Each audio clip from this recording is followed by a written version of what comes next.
স্বপ্ন দেখতে জানাটা একটা জাতির শক্তি, আর সেই স্বপ্নকে বাস্তবে রূপ দিতে পারাটা নেতৃত্বের প্রজ্ঞা।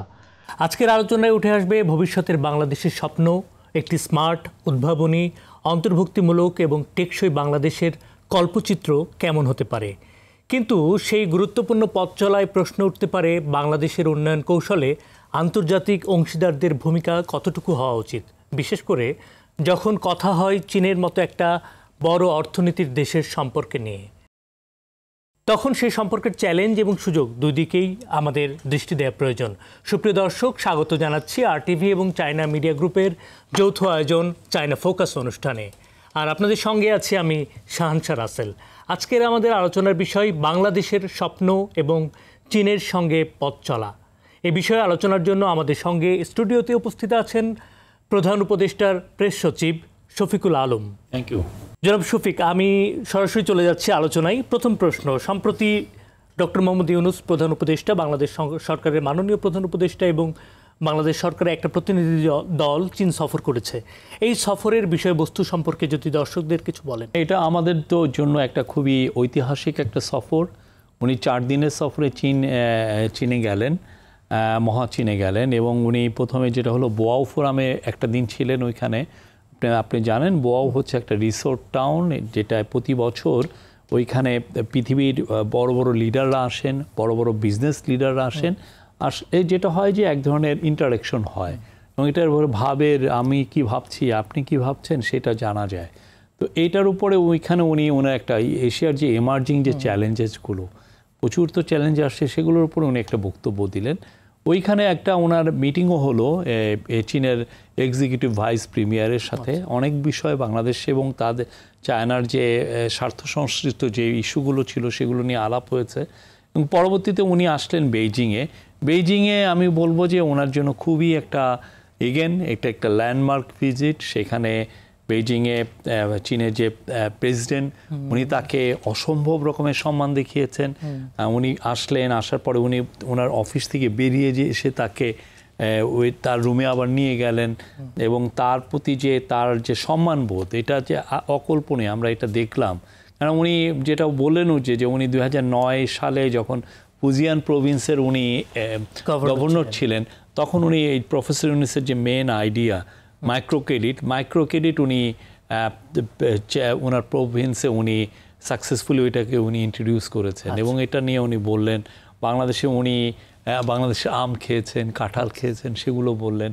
এবং বাংলাদেশের ব্যাপারে যে ওনার যে হৃদ্যতা, সেটা একদম স্পষ্ট দেখা গেল। উনি পুরো মিটিংটা খুবই হৃদয়ঘন মিটিং হয়েছে, এবং খুবই I think that it's an indication যে আমরা আর চায়না আমাদের মধ্যে একটা সামনে আমরা 50 বছর, এই বছর আমরা 50 বছর পূর্তি পালন করছি আমাদের যে ডিপ্লোম্যাটিক রিলেশন। আমরা মনে করি আগামী 50 বছরটা হবে আরও সমৃদ্ধর। আমরা আমাদের চাইনিজদের সাথে আমাদের আরও সম্পর্ক আরও সুগভীর, আরও সুউচ্চতায় আমরা নিতে চাই। সেইটারই প্ল্যাটফর্মটা তৈরি হলো এই মিটিং, এই সফরে, এই 4 দিন ব্যাপী সফরে। আমি আরেকটু যেটা জানতে চাচ্ছি, আমরা বিগত কিছু সময়ের যদি তথ্য দেখি বা চিত্র দেখি, গত 1 বৈশাখে চীন সরকারের, বিশেষ করে চীনা দূতাবাস বাংলাদেশের সংস্কৃতি এবং কালচারের সাথে একাকার হয়ে গিয়েছিল। তারা একটা ড্রোন শোর মতো কারিগরি সহযোগিতা করেছে বাংলাদেশকে। এবং জুলাই বিপ্লবের সময় আহতদেরকে চিকিৎসার জন্য চীন সরকার একটা চিকিৎসক দল পাঠিয়েছিলেন বাংলাদেশে। এই যে সুসময় এবং অসময়ে চীনের সম্পৃক্ততা বা চীন সরকারের যেই হৃদ্যতা, এইটাকে আপনি কিভাবে দেখছেন? না, অবশ্যই চীন তো আমাদের সাথে যে চীনের হৃদ্যতা, এটা দিন দিন বাড়ছে, এবং উত্তর এটা আমরা মনে করি যে এটা আরও সুগভীর এবং সুউচ্চতায় যাবে। এবং এই জন্য যাবে যে আমাদের সাথে তাদের বিজনেস রিলেশনশিপ খুব গভীর হচ্ছে। আমাদের তার সাথে পিপলস টু পিপল যে কানেকশনটা, আপনি জানেন হাজার হাজার ছেলে এখন চীনে পড়ে, এবং কোথায় পড়ে? চীনের বড় বড় ইউনিভার্সিটিগুলোতে, যেগুলো খুব নাম করা। আমরা Peking university professor honorary doctorate দিলেন, সম্মান সূচক যে ডক্টরেট ওনাকে প্রেজেন্ট করলেন। তো ওইখানে আমরা যেয়ে দেখলাম যে প্রচুর বাংলাদেশি স্টুডেন্ট। পিকিং ইউনিভার্সিটি ওয়ার্ল্ডের টপ 10টা ইউনিভার্সিটির একটা। তো এই যে আপনার যে হৃদ্যতা, এটা people to people, business to business, government to government, প্রত্যেকটা লেয়ারেই চায়নার সাথে আমাদের সম্পর্কটা দিন দিন ভালো হচ্ছে এবং এটা ভালো হবে। এটা হওয়ার এই জন্য ওয়ান অফ দ্য কারণ হচ্ছে যে প্রচুর চাইনিজ বিজনেসম্যানরা বাংলাদেশে আসছেন এবং এবারে যে সফরের প্রফেসর ইউনূসের মূল যেটা থিম ছিল, উনি যে কিন্তু অনেকগুলো বিজনেস মিটিং করেছেন, বিজনেসম্যানদের সাথে উনি সরাসরি মিটিং করেছেন এবং ওই মূল থিমে উনি যেটা বলতে চেয়েছেন যে তোমরা এসে বাংলাদেশকে, এই যে বাংলাদেশ হচ্ছে আপনার সাউথ ইস্ট এশিয়া বা ফার ইস্ট আর এদিক দিয়ে ওয়েস্টার্ন এশিয়া, এটার একদম মাঝখানে আছে, তুমি বাংলাদেশকে একটা ম্যানুফ্যাকচারিং হাব বানাও এবং ওইটার জন্য উনি আহ্বান করেছেন এবং তারা সেই ডাকে কিন্তু সাড়া দিয়েছেন এবং এটার জন্য উনি চীনের যে প্রেসিডেন্ট শি জিনপিং কেউ বলেছেন যে আপনি যাতে একটা গ্রিন সিগন্যাল দেন এবং উনি বলেছেন যে হি উইল এনকারেজ, উনি এটা এনকারেজ করবেন, সবাইকে বলবেন এবং তারই পরিপ্রেক্ষিতে দেখেন যে ইনভেস্টমেন্ট যে সামিটটা হলো, এই সামিটে কিন্তু আমরা প্রচুর চাইনিজ ইনভেস্টর দেখেছি এবং একজন তো হান্ডা তো জানালো যে তারা $100 মিলিয়ন ইনভেস্ট করছে যে বাংলাদেশের একটা টেক্সটাইল ফ্যাক্টরিতে। $100 million is a lot of investment. Then এছাড়া যেগুলো হচ্ছে চীনের সাথে আমাদের, সেটা হচ্ছে যে চীন আমাদেরকে দেখেন, আমরা আগে যে সমস্ত জায়গায় চিকিৎসার জন্য যেতাম, কিছু কিছু জায়গায় ডিসরাপশন হয়েছে, আমরা যেতে পারছি না বা আমাদেরকে ভিসা দেওয়া হচ্ছে না আমাদের যারা অসুস্থ। আমরা সেইভাবে তো হেলথ কেয়ার সেক্টর আমাদের এখানে তো ডেভেলপ না বা সেই স্কেলে আমরা যেতেও পারিনি, হচ্ছে বাট সেই স্কেলে। তো এখন দেখেন চীন, তারা চীনের যে রাষ্ট্র, চীনের যে সরকার আমাদের জন্য ডিক্লেয়ার করলেন কি কুনমিন প্রদেশে 4টা বড় বড় হাসপাতাল, এক একটা হাসপাতালে 4000 বেড। তো এই 4টা বড় বড় হাসপাতালের কিছু অংশ আমাদের জন্য ডেডিকেট করলেন যে বাংলাদেশি যে কোনো লোক ওইখানে চীনে যেয়ে দে ক্যান টেক ট্রিটমেন্ট দেয়ার এবং চীনা নাগরিকরা যে খরচে, চীনার নাগরিকরা যে খরচে ওইখানে ট্রিটমেন্ট পাবে। এবং একজন এসছেন, আপনারা যদি তাদের সাক্ষাৎকার নেন, চীনের তো হেলথ কেয়ার সিস্টেম ইজ খুবই ডেভেলপ, খুবই ডেভেলপ। আমরা আশা করছি যে আমাদের এই যে চীনের সাথে যে আমাদের সম্পর্কটা আরও এই যে এইটার ফলে আরও সুগভীর হবে। জি, ধন্যবাদ জনাব শফিকুল আলম। আমি আসবো এই প্রসঙ্গে, তার আগে আমি একটু জানতে চাই, আপনিও বিনিয়োগ সম্মেলন নিয়ে কথা বলছেন, বিশ্লেষকরা বলছে এই বিনিয়োগ সম্মেলনটা একটা সফল বিনিয়োগ সম্মেলন হয়েছে এবং আপনি যেটা বললেন চীন থেকে 100 জনের একটা বড় প্রতিনিধি দল এই সম্মেলনে এসেছে, চীনের হান্ডা কোম্পানি বিনিয়োগ করেছে এবং মে মাসে চীনের বাণিজ্য মন্ত্রণালয় থেকে বাণিজ্য মন্ত্রী সহ 200 ইনভেস্টরের একটা টিম বাংলাদেশ ভিজিটে আসছে, এরকম খবরও আমরা শুনেছি। ওভারঅল চীনের বিনিয়োগের এই বিষয়গুলো এবং চীনের বিনিয়োগ পরিস্থিতি, বাংলাদেশের বিনিয়োগ পরিস্থিতি, এসব নিয়ে যদি আপনি একটু আলোকপাত করেন। চীনের সবচেয়ে বড় যেটা বিস্ময়কর জিনিস, সেটা হচ্ছে চীনের টেকনোলজিতে তারা যে জায়গায় গিয়েছে, সেটা তো সত্যিকার অর্থে একটা বড় দেশও, মানে ওয়েস্টার্ন যে ডেভেলপ কান্ট্রিগুলো আমরা বলি, তারাও অনেকে ওই জায়গায় যেতে পারেনি। ওয়ার্ল্ডে যেগুলো টেকনোলজিকে মানে ডোমিনেট করছে, যেমন ধরেন ইভি টেকনোলজি, ইলেকট্রিক ভেহিকেলের যে টেকনোলজি বা চিপের টেকনোলজি, হ্যাঁ, সুপার কন্ডাক্টার্স, সেমিকন্ডাক্টরের ক্ষেত্রে, তো এই সমস্ত জায়গায় যে চীন বা আপনার মোবাইল ফোন টেকনোলজির ক্ষেত্রে, তো চীন যে জায়গায় গিয়েছে সেটা তো একটা বিস্ময়কর। তো আমরা চাচ্ছি যে চীনের সাথে আমাদের বন্ধনটা আরও যদি বিজনেসের যে বন্ধন, এটা যদি আরও ডিপ হয়, তাহলে যেটা হবে যে চীনের ইনভেস্টরদেরকে বাংলাদেশে, ওরা তো অনেক জায়গায় ইনভেস্ট করছে, তারা মেক্সিকোকে ইনভেস্ট করছে, তারা ব্রাজিলে ইনভেস্ট করছে, তারা ভিয়েতনামে প্রচুর ইনভেস্ট করেছে, তারা ক্যাম্বোডিয়াতে ইনভেস্ট করেছে। তো আমরা চাচ্ছি যে ওরা বাংলাদেশে আসুক, বাংলাদেশে ইনভেস্টমেন্টের আমরা যতগুলো কন্ডিশন আছে সেগুলোকে আরও আমরা সিম্পলিফাই করছি, আরও ইজি করছি সবাইকে বিজনেস করার জন্য। এবং এইটা আমাদের চাইনিজ ইনভেস্টমেন্টটা লাগবে, এই জন্য লাগবে আমাদের তো প্রচুর জব তৈরি করতে হবে। আমাদের ইয়াং ছেলে মেয়েদের অনেকের জব নাই, প্রতি বছর আমাদের জব মার্কেটে 20 লক্ষ ছেলে মেয়ে জয়েন করছে, আমরা কতজনের জন্য জব তৈরি করতে পারছি তো না। তো সেটার জন্য আমাদের প্রচুর, আমাদের চিফ অ্যাডভাইজারের যে ভিশন, সেই ভিশনের বড় একটা অংশ জুড়ে আছে হচ্ছে বাংলাদেশকে ইকোনমিক হাব বানাবো, বাংলাদেশকে ম্যানুফ্যাকচারিং হাব বানাবো, যাতে এই ম্যানুফ্যাকচারিং হবে, সবাই এসে ম্যানুফ্যাকচারিং ফ্যাক্টরিগুলো সেট আপ করলে যেটা হবে যে প্রচুর জব তৈরি হবে। তো সেই আলোকে আসলে চায়নার কাছে যাওয়াটাই কিন্তু এই চায়না ভিজিটের মূল লক্ষ্যই ছিল এটা। আমরা তো খুবই আশাবাদী যে প্রচুর চাইনিজ ইনভেস্টমেন্ট বাংলাদেশে আসবে, তারা বাংলাদেশে প্রচুর ইনভেস্ট করবে এবং এতে বাংলাদেশের ইকোনমিটা একটা ট্রান্সফর্ম হবে। আমরা মনে করি যে বাংলাদেশ যেই জায়গাটায় আছে সেই জায়গাটার থেকে অনেক অনেক উপরে উঠবে। বাংলাদেশ একটা আমরা মনে করি ইকোনমিক জায়ান্ট হবে একদিন। এই পর্যায়ে আমরা একটি বিরতি নিচ্ছি। সুপ্রিয় দর্শক, আমরা আবারও ফিরবো আলোচনায়। আপনারা দেখছিলেন, ফিরে আসছি একটা বিরতির পর, সঙ্গেই থাকুন। সুপ্রিয় দর্শক, আবারও আমন্ত্রণ চায়না ফোকাস অনুষ্ঠানে। আপনারা দেখছেন RTV এবং চায়না মিডিয়া গ্রুপের যৌথ আয়োজনে চায়না ফোকাস। সঙ্গে আছি আমি শাহানশা রাসেল। আজকে আমাদের অনুষ্ঠানে একজন বিশেষ অতিথি উপস্থিত আছেন, জনাব শফিকুল আলম। আমরা আবারও ফিরে যাচ্ছি তার সঙ্গে আলোচনায়। জনাব শফিক, অবকাঠামোগত জায়গাগুলো, বিশেষ করে আনোয়ারাতে চীনের জন্য একটা বিশেষায়িত ইকোনমিক অঞ্চল করার একটা অলরেডি কার্যক্রম চলছে। আমি জানি না এটা কতদূর পর্যায়ে আছে, এবং এই জাতীয় অবকাঠামোর জায়গাগুলোতে আমরা কতটুকু প্রস্তুত? অবকাঠামোর ক্ষেত্রে আমাদের কিছু কিছুতে এক্সপোর্ট প্রসেসিং জোন আছে, কিছু ইকোনমিক জোন আছে, কিছু স্পেশাল ইকোনমিক জোন। আর চায়নার এইটা যেটা হয়েছে, এটা 2016 সালে এটা শুরু করা হয়েছিল, কিন্তু কি একটা বিশেষ কারণে এটা কিন্তু এগোয়নি। তা আমরা এসে দেখলাম যে এই অবস্থা, আমরা খুব দ্রুত এটার চেষ্টা করছি, এটা খুব দ্রুত ডেভেলপ করতে, এবং খুব দ্রুত, এবং এই লক্ষ্যে কাজ কিন্তু খুব দ্রুত হচ্ছে। আপনাকে আমি বলতে পারি এই বছরের মধ্যে চাইনিজ ইকোনমিক জোন পুরোপুরি তৈরি হবে। আচ্ছা, হ্যাঁ, প্লাগ এন্ড প্লে, মানে আপনি একটা প্লাগ দিয়ে, প্লাগে আপনি যে প্লাগ করলেন, বিদ্যুৎ দিলেন, আর সাথেই আপনার প্লে, মানে খেলা শুরু হয়ে গেল, এরকম আর কি। তো এখানে প্লাগ অ্যান্ড প্লে আমরা এটা করতে চাচ্ছি, মানে খুব দ্রুত এই কাজটা হবে। এবং আমরা মনে করি বাংলাদেশে, এছাড়াও আমরা মংলাতেও চিন্তা ভাবনা করছি যে চায়নার জন্য স্পেশাল ইকোনমিক জোন করতে, অন্যান্য জায়গাও যদি পারা যায়।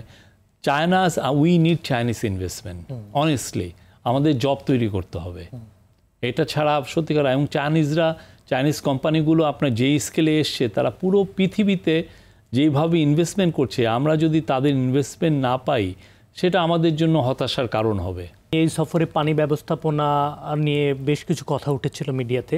আমি জানতে চাচ্ছি যে বাংলাদেশের অমীমাংসিত বেশ কিছু ইস্যুগুলো রয়েছে, চীন এইসব ক্ষেত্রে আমাদেরকে কি সহযোগিতা করতে পারে কিনা আমাদের সরকার? আমাদের তো একটা দেখেন, আমাদের দেশের বিগেস্ট সোর্স অফ পভার্টি কিন্তু হচ্ছে নদী ভাঙন। ঠিক আছে, আপনি যদি এই ঢাকার বিভিন্ন বস্তিতে যান, যে যদি জিজ্ঞেস করেন যে আপনি এখানে কেন আসছেন, উনি বলবেন যে, বেশিরভাগ ক্ষেত্রে, আমি নিজে সাংবাদিক ছিলাম 20-30 বছর, তা আমি দেখেছি তো, ওরা কিন্তু এই কথাটা বারবার বলে, দেখেন আমার জমি তো সব নদী খেয়ে ফেলেছে, আমি কোথায় যাব? আসলে তার যাওয়ার জায়গা থাকে না, তখন সে বাধ্য হয় ঢাকার বস্তিতে আসতে। তো এই যে বাংলাদেশের মূল সমস্যাগুলোর একটা কিন্তু আছে, হচ্ছে যে আমরা আমাদের পানি ব্যবস্থাপনা ঠিক করতে পারছি না। আমাদের বর্ষার সময় প্রচুর পানি হয়, আবার শীতকালে আমাদের পানি একদমই কম থাকে। তো এই যে এটার মধ্যে মাঝ বরাবর কিছু নাই। তা আমরা চাচ্ছি যে চায়নার সাথে আমরা এমন একটা সম্পর্ক তৈরি করতে, যাতে চায়নার যে ওয়াটার ম্যানেজমেন্ট কিন্তু খুব ওরা পরিকল্পিত, এবং ওরা জানে এই কাজগুলো কীভাবে, ওরা খুব বড় বড় লার্জ স্কেল ইনফ্রাস্ট্রাকচার নিয়ে কিভাবে এটার এক্সিকিউট করতে হয়, সেটা চায়নার চেয়ে কেউ ভালো জানে না। তো আমরা চাচ্ছি যে চায়না প্রফেসর ওইখানে যে চাইনিজ কর্তৃপক্ষের সাথে কথা বললেন, প্রেসিডেন্ট শি জিনপিংয়ের সাথে কথা বললেন, যে চায়নার সাথে আমরা যাতে একটা বড় আকারের একটা ওয়াটার ম্যানেজমেন্টের রিলেটেড আমাদের যেন সম্পর্ক তৈরি হয়। এটা একটা হচ্ছে যে 50 বছরের আমরা একটা প্ল্যান করতে চাই, যে আমরা কিভাবে আমাদের এই নদীগুলো ম্যানেজ করব, যাতে বর্ষার সময় আমি ফ্লাডটাকে কন্ট্রোল করতে পারি, আবার শীতকালে আমি ওই পানিটাই প্রিজার্ভ করে যাতে আমি কৃষিকাজ, ইরিগেশন করতে পারি, এইটা। আর হচ্ছে যে এর ফাঁকে যেটা আছে, যে তিস্তা ওয়াটার নিয়ে আমাদের অনেক, তিস্তায় আপনি যদি দেখেন, তিস্তায় হয় কি যে বর্ষাকালে এত পানি আসে, ওর উপরের থেকে পানিটা, ওদের তো অনেক পানিটা ছেড়ে দেওয়া হয়, পানিটা আসলে হয় কি আমাদের গ্রামকে গ্রাম বন্যায় ভেসে যায়। আবার শীতকালে আপনি যে দেখেন এমন অবস্থা যে আপনি হেঁটে নদী পার হতে পারবেন। তো এই জায়গাটা, এইটা যাতে না হয়, তিস্তার ওয়াটার ম্যানেজমেন্টের জন্য তাদের সাথে আমরা একটা বড় সম্পর্ক একটা তৈরি করতে চাচ্ছি, যাতে তাদের টেকনোলজিক্যাল এক্সপার্টিস আমরা পাই, বা তাদের সাথে এই বিষয়ে আমরা আরও যেন সুদৃঢ়ভাবে কাজ করতে পারি। ধন্যবাদ। আমি আরেকটু একটা বিষয় বাংলাদেশ সরকার এবং আপনার দৃষ্টি আকর্ষণ করতে চাই। বাংলাদেশের কৃষি বা ভোক্তা পণ্যের বাজার ব্যবস্থাপনায় এক ধরনের যে বাস্তবতাটা আমরা দেখি, উৎপাদক বিশেষ করে কৃষক পর্যায়ে ন্যায্য মূল্য অনেক সময় পায় না, কিন্তু বাজারে সাধারণ গ্রাহকরা বা ক্রেতারা যখন কোনো জিনিস কেনে, উচ্চ মূল্য দিয়ে কিনতে হয়। এই যে মধ্যস্বত্বভোগী বা সাপ্লাই চেনের এক ধরনের মিসম্যানেজমেন্ট, এটা নিয়ে একটু সুদীর্ঘ আমাদের আসলে পরিকল্পনার প্রয়োজন আছে বলে মনে করি। এবং একই জায়গায় চীনের সাপ্লাই চেন ম্যানেজমেন্ট বিষয়টা যথেষ্ট তারা অগ্রসর এবং অগ্রগামী। পাশাপাশি আমরা আমাদের স্মার্ট বাজার ব্যবস্থাপনা বা দ্রব্যমূল্যের এই যে ভারসাম্যের জায়গাটা, এই জায়গাগুলোতে একসঙ্গে কাজ করার বিষয়ে কি সরকার কিছু ভাবছে কি? চীনের সাথে আমাদের অনেক, আপনি তো চীনের যেটা সবচেয়ে বড় জিনিস, চীন অনেক কিছুতে তার সুপারিয়র টেকনোলজি আছে, সে ওই টেকনোলজিক্যাল সেই অ্যাডভান্টেজটুকু পায়, ওইভাবে সে তার মার্কেট ইকোনমিকে সেভাবে সে ডোমিনেট করে। আমাদের যেটা হচ্ছে যে আমরা আরও কোলাবোরেশন যখন আমাদের বাড়বে এই বিষয়গুলোও আসবে। আমাদের বাজার ব্যবস্থাপনা অনেক ক্ষেত্রে হয় কি যে আমরা তো অর্গানাইজ রিটেলিং সেভাবে হয় নাই, এটা এখনও ডোমিনেটেড বাই খুবই ছোট ছোট দোকান দ্বারা, ছোট ছোট দ্বারা। তো এটা অর্গানাইজ রিটেলিংয়ে আমাদের যেতে হবে, কিন্তু সেটা যাওয়ার আগে আমাদের সেই টেকনোলজিক্যাল স্কেলিং যেটা, সেটা আমাদের এখনও হয় নাই, হবে আমরা আশা করছি। আরেকটা হচ্ছে যে বাজার ব্যবস্থাপনায় যেটা হয় যে সাপ্লাই চেনে অনেক রকমের ডিসরাপশন আসে অনেক সময়, তো ওইটাকে অনেকে ম্যানিপুলেট করতে চায়, ফলে বাজারের দাম যেটা হয়তো বা আমি গ্রামে যে পণ্যটা হচ্ছে 10 টাকায়, সেটা হয়তো বা ঢাকায় এসে দেখা গেল 30, 40, 50 টাকা দাম হয়ে যাচ্ছে, সেটা একটা হয়। তো এটা এই পুরো জিনিস নিয়ে আমরা আমাদের এই ইন্টারনেট গভর্নমেন্ট কাজ করছে, এবং আপনি দেখেছেন যে এই রোজার সময় এটার আমরা যথেষ্ট আমরা ডিভিডেন্ড পেয়েছি, আমরা এই কাজের একটা পেয়েছি। এই পর্যায়ে আমরা একটি বিরতি নিচ্ছি। সুপ্রিয় দর্শক, আমরা আবারও ফিরবো আলোচনায়। আপনারা দেখছিলেন, ফিরে আসছি একটা বিরতির পর, সঙ্গেই থাকুন। সুপ্রিয় দর্শক, আবারও আমন্ত্রণ চায়না ফোকাস অনুষ্ঠানে। আপনারা দেখছেন RTV এবং চায়না মিডিয়া গ্রুপের যৌথ আয়োজনে চায়না ফোকাস। সঙ্গে আছে আমি শাহানশাহ রাসেল। আজকে আমাদের অনুষ্ঠানে একজন বিশেষ অতিথি উপস্থিত আছেন, জনাব শফিকুল আলম। আমরা আবারও ফিরে যাচ্ছি তার সঙ্গে আলোচনায়। জনাব শফিক, অন্যান্য বারের তুলনায় এবার রমজানটা পণ্যের বাজারটা সুস্থির ছিল, এই ধারাবাহিকতাটাকে ধরে রাখার জন্য আসলে আপনাদের পরিকল্পনা? আমাদের এই ধারাবাহিকতা রাখার জন্য এটা নিয়ে খুব কাজ করছেন, বিশেষ করে আমাদের কমার্স অ্যাডভাইজার শেখ বশির উদ্দিন। আপনি জানেন উনি খুবই নাম করা একজন বিজনেসম্যান, আবার অ্যাট দ্য সেম টাইম উনি কিন্তু বাজার ব্যবস্থাপনা খুব ভালোভাবে বুঝেন। উনি যে এক্সপার্টিসটা নিয়ে এসছেন, বিকজ উনি at the same time policy maker হয়েছেন, আবার উনি বিজনেসম্যান, ফলে উনি বাজারটাও খুব ভালো বুঝেন, আবার কোন পলিসি নিলে বাজার ব্যবস্থাপনাটা ভালো থাকবে বা বাজারের দাম সহনীয় পর্যায়ে থাকবে, এটা উনি জানেন। অবশ্যই কিছু ডিসরাপশন তো হয়, হঠাৎ করে ইন্টারন্যাশনাল মার্কেটে এমন একটা পণ্যের দাম বেড়ে গেল, তখন তো আপনার করার কিছু থাকে না। বাট আমরা উনি চাচ্ছেন যে পুরো জিনিসটাকে এমনভাবে ম্যানেজ করতে যাতে মানুষজন দেখে যে আমার ফুল ট্রান্সপারেন্সি আছে এবং আমাদের কথায় তারা আস্থা পায় যে না, এই দামটা এই কারণে বাড়ছে বা এই দামটা এই কমে, বা আমরা চাই যে বাজার স্টেবল থাকে, কেউ যেন ম্যানিপুলেট করে বেশি টাকা না নিতে পারে। এটা হলো আমাদের একটা স্মার্ট বাজার ব্যবস্থাপনা, যে জমিতে বা কৃষকের ওইখানে যে দামটা হচ্ছে সেটাকেই যদি আমরা মানে অনলাইন সিস্টেমের মাধ্যমে যদি আমরা একটা সুশৃঙ্খল বাজার মূল্যের মধ্যে আনতে পারি, এরকম একটা পরিকল্পনা। সেটা চায়না অনেক ক্ষেত্রে পেরেছে, আমরা এই যে পাইনি, কারণ আমাদের তো টেকনোলজিক্যাল পেনিট্রেশন অতটা নাই। আচ্ছা, এই বিষয়গুলো যেই ধরনের টেকনোলজি লাগবে, তারপরে হচ্ছে যে আপনার সাপ্লাই চেনটা যতটা আপনি স্মুথ করবেন প্রত্যেকটায়, সেই জায়গাটায় আমরা যেতে পারিনি। আমাদের চেষ্টাটা আছে এবং আন্তরিকতাও আছে। It will take time, but আমরা আশা করি আমরা ওই জায়গাটায় যাব। জনাব শফিক, আমরা রোহিঙ্গা সংকট নিয়ে, এটা একটা বিশ্বব্যাপী বা বাংলাদেশের জন্য একটা বড় হেডেক। এই সমস্যার সমাধানে আসলে বাংলাদেশ কতটুকু সমাধানের পথে আছে, এবং এই সফরে রোহিঙ্গার সমাধান, চীন সফরে রোহিঙ্গার সমাধান নিয়ে বা কোনো উত্তরণের পথ নিয়ে আলোচনা হয়েছে? যেহেতু দেখেন চায়না তো আমাদেরও ভালো বন্ধু, চায়না মায়ানমারও ভালো বন্ধু, তো আমরা চাচ্ছি যে চায়না যদি এই বিষয়টা মানে আমাদেরকে মানে এই পুরো বিষয়টা আরও একটু আলোকপাত করে আর একটু মনোযোগ দিয়ে যদি মানে এইটার আমরা চাই যে এই রোহিঙ্গা ক্রাইসিসটা একটা ভালো সমাধান হোক, সেই জন্য আমরা চায়নার সহযোগিতা চেয়েছি। এবং এই রোহিঙ্গা সমাধানে কৌশলগত উদ্যোগ আসলে কি হতে পারে, মানে মিয়ানমার, চীন, ওভারঅল এই জাতীয় কোনো বিষয়গুলো নিয়ে যদি? না, এইগুলো তো সত্যিকার অর্থে ডিপ্লোম্যাসির বিষয়। আচ্ছা, এটা অনেক কিছু আমাদের কথাবার্তা হচ্ছে, আমাদের সার্বক্ষণিক যোগাযোগের মধ্যে আমরা আছি। তো আমরা আশা করছি যে এটা একটা এমন রোহিঙ্গা ক্রাইসিসটা তো সত্যিকার অর্থে আমাদের জন্যই হেডেক না, এটা তো পুরো রিজনের জন্যই একটা বড় একটা বিষয়।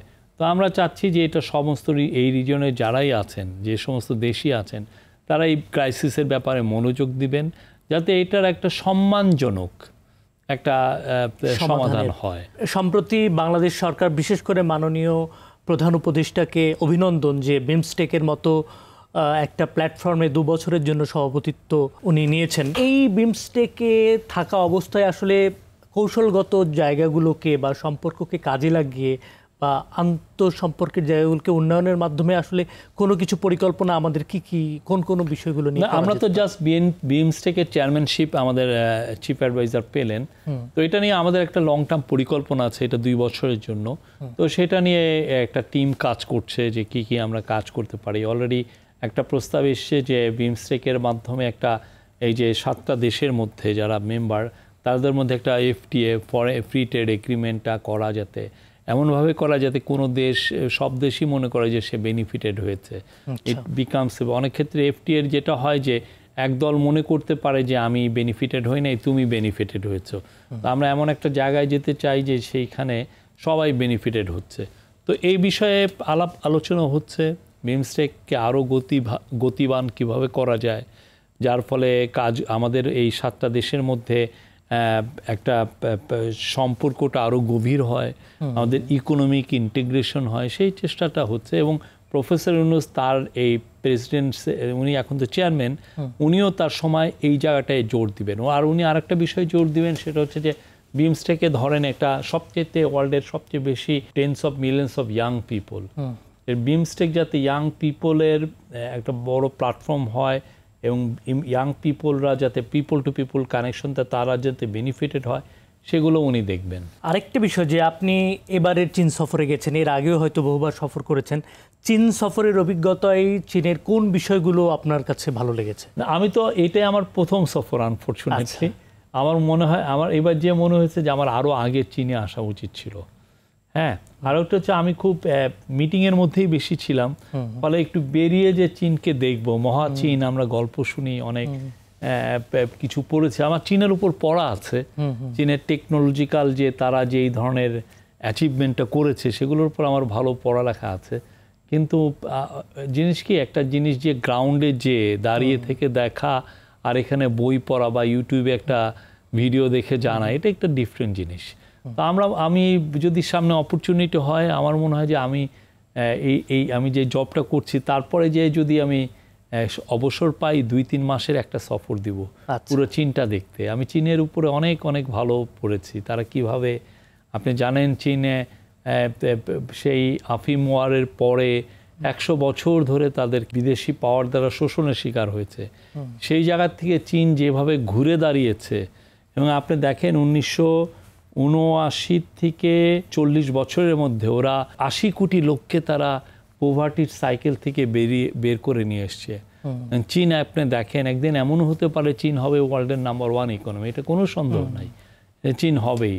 এবং তারপরে যে টেকনোলজিক্যালি যে তাদের যে মানুষের যে থিঙ্কিং, তারা যে কত ক্রিয়েটিভ, আপনি দেখেন যেই টেকনোলজি দেখেন সেটা ইজিয়ার কে করেছে, চাইনিজরা করেছে, এবং ওরা এটাকে আরো চিপ করেছে, মানুষের জন্য খুব স্বল্প মূল্যে আমরা পাচ্ছি। আমরা অনেক কিছুই আপনি ইমাজিন করেন যে আপনার ডেইলি লাইফে কত চাইনিজ গুড আপনার ইউজ করতে হয়, এটা ছাড়া আপনার চলে কিনা। বা আপনি গ্রামে দেখেন, গ্রামের মানুষের যে এই যে চলাচলটা কত ইজি হয়েছে, এই যে ইভি ইলেকট্রিক ভেহিকল, থ্রি হুইলারগুলো, এটা তো আমরা এই যে এক ধরনের, এটাও তো এক ধরনের গ্রিন ট্রানজিশন। তো এই যে এটা আমাদের যে পুরো বাংলাদেশ ব্যাপী হয়েছে, আপনি গ্রামে যান, ওই সমস্ত একটা উঠলে খারাপ লাগে না, তো কমফোর্টেবল, বসে থাকা যায়। কোন আগে কত মনে আছে যে টেম্পুতে আমরা উঠতাম, কত কষ্ট হতো, সেই সিনারিও, আমাদের লাইফটা কত ইজি হয়েছে, ঠিক না? চাইনিজ যে কোনো প্রোডাক্টই আমাদের গ্লোবালি সবার জন্য, এটা আমি বলবো এক ধরনের ব্লেসিংস। চাইনিজ প্রোডাক্ট পৃথিবীকে ইজি সলিউশন দিয়েছে, স্বল্প মূল্যের সলিউশন দিয়েছে, যেটা হয়তো আমরা অনেক বেশি টাকায় নিতাম। এই যে দেখেন ইলেকট্রিক ভেহিকল যেগুলো টেসলা বা অন্যান্য বড় কোম্পানি যে দামে, ওরা আরো অর্ধেকের দাম নিয়ে আসে, এবং এটা প্রোডাক্ট কিন্তু খারাপ না, ভালো, খুবই ব্রিলিয়ান্ট সুন্দর প্রোডাক্ট। তো এই যে চায়না, এটা চায়না পুরো বিশ্ব জুড়েই চায়নার প্রোডাক্ট কেন মানুষ নিচ্ছে, এটা ইজি, বেটার, এবং অ্যাট দ্য সেম টাইম এটার ফলে যেটা হয় যে কোনো ধরনের কোনো এক্সট্রা পকেটের থেকে খুব বেশি খরচ করতে হয় না। আরও একটা বিষয় আপনি যেটা বললেন, চীন সম্পর্কে আপনার যথেষ্ট পড়ালেখা বা স্টাডি আছে। এই যে দারিদ্র জয়ের যে বিষয়টা, বা দারিদ্রতাকে জয় করে যে তারা একটা শক্তিশালী অর্থনীতির পরাশক্তি হয়ে উঠছে, আমরা আসলে বাংলাদেশের মতো জায়গায় এই মডেলগুলোকে কাজে লাগাতে পারি কিনা? একটা দেশের এক্সপিরিয়েন্স তো এক একটা রকম। সেই যে এক্সপিরিয়েন্সের মধ্যে দিয়ে আসছে, আমি তো সেই এক্সপিরিয়েন্সের মধ্যে আসি নাই। আমার একটা এক্সপিরিয়েন্স আমার মতো করে হয়েছে। এর মধ্যেই যেটা চাইনিজ সোসাইটিতে যেই জিনিসটা আমার এখানে নিলে একটু বেটার রেজাল্ট পাবো, আমরা সেগুলো ট্রাই করতে পারি। চাইনিজ ডিসিশন মেকিং একরকম, চাইনিজ গভর্নমেন্ট যেভাবে অপারেট করে, অন্যান্য দেশের গভর্নমেন্ট তো সেভাবে অপারেট করে, আমারটা তো সে, কিন্তু তার মধ্যে আমরা চায়নার থেকে আসলে কোনটা আনলে আমার জন্য বেটার, কি আমি অ্যাপ্লাই করলে আমার দেশের মানুষের আরও পোভার্টি দূর হয়, দেশে প্রসপ্যারিটি আসে, আমরা তো এটা চাই, ঠিক না? তো সেই জিনিসগুলো আমাদের দেখা উচিত, চায়নার এক্সপেরিমেন্টসটা আমাদের কাজে লাগানো উচিত। আমরা তো সবসময় পশ্চিমাদের দিকে তাকিয়েছি, ওরা এক একটা জিনিস বলেছে যে এইটা করো, আমরা অন্ধের মতো এটা করেছি, কিছু কাজে দিয়েছে, কিছু কাজে দেয় নাই। তো সেই জায়গায় আমরা চাইনিজগুলোও দেখি যে ওদের কোন কোন জিনিস নিলে আমাদের বেটার হয়, কোন কোন জিনিস, ওরা তো বিশেষ করে টেকনোলজিতে ওরা যে জায়গায় গিয়েছে এটা চিন্তাই করা যায় না। এবং নবায়নযোগ্য জ্বালানির কথা, না এটা যে কোনো কাটিং এজ টেকনোলজি। আমি একটা সার্ভে দেখছিলাম যে ওয়ার্ল্ডে ধরা হয় যে 50টার মতো মানে একদমই খুবই কাটিং এজ, মানে এটা একদম মোস্ট সফিস্টিকেটেড টেকনোলজি। দেখা যাচ্ছে যে তার মধ্যে 43টাই চায়না লিড নিয়ে নিচ্ছে। এটা অ্যামেজিং জিনিস, অ্যামেজিং আসলেই। যে অসংখ্য ধন্যবাদ জনাব। অথচ এই চায়না ধরেন আপনি সেই 1970-এর প্রথম দিকে কত আমাদের মতোই ছিল, মানে খুব অল্প সময়ে একটা দেশ কিভাবে সফলতায় চলে গেল, আনবিলিভেবল। ওদের যে স্কুলিং সিস্টেম চিন্তা, ওদের একটা টেস্ট আছে, ওদের ওই যে ইউনিভার্সিটিতে যে ঢোকার গাও এটার উপর বলেছেন না, এটার এর চেয়ে কঠিন টেস্ট পৃথিবীতে নাই। আচ্ছা, মানে আপনি একটা ভালো ইউনিভার্সিটিতে চান্স পাবেন, সেটা করতে হলে আপনার গাও টেস্ট আপনার দিতে হয়। ওইটার পরে ওইটা বলা হয় যে পৃথিবীতে সবচেয়ে মানে ওই 12 গ্রেডের জন্য এটা সবচেয়ে কঠিন টেস্ট। আচ্ছা, এই প্রসঙ্গ যখন আসলোই আমার আসলে একটা বিষয় নিয়ে খুবই মানে আগ্রহ, এবং আমি অনেকবারই টকশোতে এই বিষয়গুলো নিয়ে আলোচনা করেছি যে বাংলাদেশের শিক্ষা ব্যবস্থা বা শিক্ষা কারিকুলাম একদমই এইটা নিয়ে কাজ করা উচিত, এবং আসলে শিক্ষাই একটা জাতিকে গড়ে তুলতে পারে, সেই জায়গায় আসলে আমাদের একটু ফোকাস করা উচিত। যেহেতু আপনি এখন একটা গভর্নমেন্টের উচ্চ পর্যায়ে আছেন, এই বিষয়গুলো নিয়ে নিশ্চয়ই আপনি ভাবছেন না? আমাদের মনে হয় কি, আমরা তো অন্ধের মতো ওয়েস্টার্ন এক্সপেরিয়েন্সগুলোই দেখেছি। ওয়েস্ট যেভাবে আমাকে বলেছে যে তুমি তোমার শিক্ষা ব্যবস্থাকে এইভাবে সাজাও, আমরা ওইটাই মূলত ফলো করেছি। তো আমাদের আসলে চায়না, জাপান তারা কিভাবে করলো, কোরিয়া, হ্যাঁ, এরা তো তারা যে এখন রেজাল্ট পাচ্ছে, তারা যে এখন ক্রিয়েটিভ একটা নেই, সেটা তো মূলত তারা তাদের এডুকেশন সিস্টেমটাকে তারা ঠিক করেছে। তাহলে এই এডুকেশন সিস্টেম থেকে যে ট্যালেন্টগুলো বেরোচ্ছে তারাই দেশকে এগিয়ে নিচ্ছে।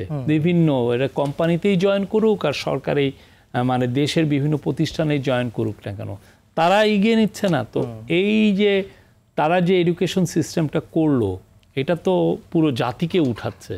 তা আমাদের ওদের এক্সপিরিয়েন্সটা আমার মনে হয় দেখা উচিত। চায়না কিভাবে করলো, সাউথ কোরিয়া কিভাবে করলো, জাপান কিভাবে করলো, এই জায়গাটায় আমাদের আসলে ঘাটতি আছে। আমরা শুধুমাত্র অন্যান্য দেশের দিকেই তাকাচ্ছি, এইদিকে তাকাচ্ছি না। এখন যারা আসলে শক্তিধর দেশ হয়ে উঠছে বা হয়ে ওঠার জন্য কাজ করে যাচ্ছে, আসলে আমাদের উচিত যে এই জায়গাগুলোতে একটু দৃষ্টি দিয়ে আমরা নিজেদেরকে কিভাবে অবশ্যই সংস্কার করতে। আমাকে কেউ এসে উঠিয়ে দিয়ে যাবে না। তা আমার এটার জন্য আমার সবার এক্সপিরিয়েন্সটাই আমার দেখতে হবে কোনটা আমার জায়গা মতো ফিট হয়, কোনটাকে আমি আসলে কাজে লাগাতে পারছি, এই জায়গাগুলো আমার দেখতে হবে। আমি যদি দেখি যে না, চাইনিজ এক্সপিরিয়েন্সের 80% আমার সাথে যায়, আমিও সেটাই নিব। আবার যদি দেখি যে না, আসলে চায়নার যে এক্সপিরিয়েন্স সেটা ইউনিক, তাদের জন্যই অ্যাপ্লিকেবল, আমাদের এখানে আসলে কাজে দিচ্ছে, তাহলে নিব না। কিন্তু দেখি না, আমার কথা হলো আমরা দেখি চায়না কিভাবে করছে। আপনি দেখেন চায়নার ইউনিভার্সিটিগুলো 10-15 বছর আগেও প্রথম 500 ইউনিভার্সিটির মধ্যে ছিল না। এখন চায়নার Peking university, Renmin university, Tsinghua university, সাংহাইয়ের কতগুলো ইউনিভার্সিটি আছে, ওদের এখন 10-15টা ইউনিভার্সিটি আছে যেটা ওয়ার্ল্ডের রিসার্চ এগুলোতে ডমিনেট করছে। চিন্তা করা যায়। অনেক ধন্যবাদ জনাব শফিকুল আলম, আপনি ছিলেন আমাদের সঙ্গে চায়না ফোকাসে। আবারও নিশ্চয়ই আপনার সঙ্গে কোনো এক আড্ডায় আবারও কথা হবে। সুপ্রিয় দর্শক, একটি স্বপ্ন বাস্তবায়নের জন্য শুধু পরিকল্পনায় নয়, প্রয়োজন সময় উপযোগী সিদ্ধান্ত, আন্তর্জাতিক সহযোগিতা এবং জনগণের সঙ্গে সংলাপ। নতুন রূপে বাংলাদেশ গড়ে তুলতে আমাদের বাজার ব্যবস্থাপনা ন্যায্য হোক, প্রযুক্তি হোক মানবিক, আর সম্পর্ক হোক সমতা এবং সম্মানের। সবার জন্য শুভকামনা। আবারও দেখা হবে। ধন্যবাদ।